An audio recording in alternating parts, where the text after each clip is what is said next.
ওরা ধরেন 20 লাখ টাকা ভিক্ষা চাইছিল, একরকম 20 লাখ টাকা দিয়ে দিছি, শেষ। তরুণ প্রজন্মের সুপরিচিত সঙ্গীত শিল্পী ইলিয়াস হোসাইনের সঙ্গে সংসার পেতেছিলেন আলোচিত মডেল ও অভিনেত্রী শাহ হুমায়রা সুবা, কিন্তু সেটি দীর্ঘস্থায়ী হয়নি। প্রকাশ্যে ঝগড়াঝাঁটি কাদা ছোড়াছুড়ি করে বেশ আলোচনায় ছিলেন দুজন, একে অপরের বিরুদ্ধে পাল্টাপাল্টি মামলাও করেছিলেন।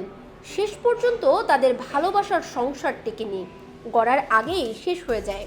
এরপর পেরিয়ে গেছে দীর্ঘ সময়, তবে হঠাৎ করেই আলোচনায় তারা। বুধবার রাতে ইলিয়াসকে দালাল আখ্যায়িত করে সাবেক স্ত্রী সুবা ফেসবুকে এক বিস্ফোরক স্ট্যাটাস দিয়েছেন।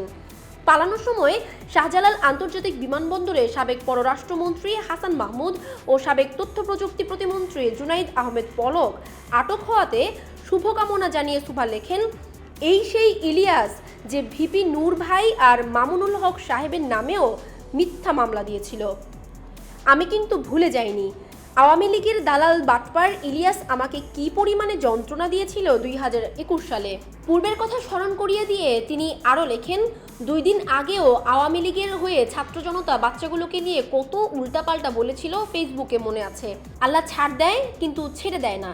কয়দিন হয়েছে যে রেজাল্ট পাইলি। আমাকে কত পুলিশ দিয়ে হেনস্থা অসম্মান করেছিল এই মন্ত্রীদের আর ছাত্রলীগের ক্ষমতা খাটিয়ে মনে আছে। এই বাটপার ইলিয়াস নেতাদের কাছে মেয়ে পাঠাতো, অপেক্ষা কর তোর বাটপারি হিসাব তুই পাবি ইনশাল্লাহ। এ ব্যাপারে জানতে সঙ্গীত শিল্পী ইলিয়াস হোসাইনের সঙ্গে যোগাযোগ করা হলে তিনি রূপালী বাংলাদেশকে বলেন, আমার ভাই কোনো মন্তব্য নেই, আমি এগুলো নিয়ে কোনো মাথাও কামাই না। মানে ধরেন আপনারে আমি একটা কথা বললাম যে আপনি একজন মানুষ, আপনাকে আমি একটা উল্টাপাল্টা আমি একটা কথা বললাম, এটা বললাম মানে তো আর এটা না। যাই হোক, এগুলো নিয়ে সত্যি কথা ভাই আমার কোনো ইন্টারেস্ট নেই। সত্যি কথা বলতে আপনি আমার যে বলছেন, আমি মনে হয় প্রায় 1-1.5 বছর পরে এই নামটা আমার সামনে উচ্চারণ করছি। কারণ আমি ভাই আমার ইয়ে নিয়ে ব্যস্ত আছি, আমার এখানে ব্যবসা নিয়ে ব্যস্ত আছি, আমি আমার মতন করে আমি এখানে আলহামদুলিল্লাহ খুবই হ্যাপি আছি।